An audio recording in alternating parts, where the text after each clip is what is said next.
راقي، هل ستكون لمسته دقيقة في مرمى ماتيا بيرين؟ تسديدة من علي عدنان قد تغير شكل المباراة.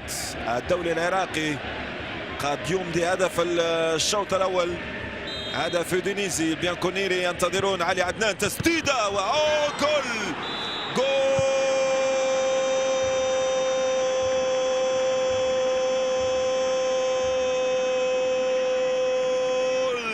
لم يختبر اطلاقا ماتيا بيرين، وتسديدة عراقية، انه صاروخ عراقي عابر لرام مرمى الحارس الايطالي ماتيا بيرين. يا سلام يا علي عدنان يا كاظم، علي عدنان كاظم من مخالفة مباشرة يسدد.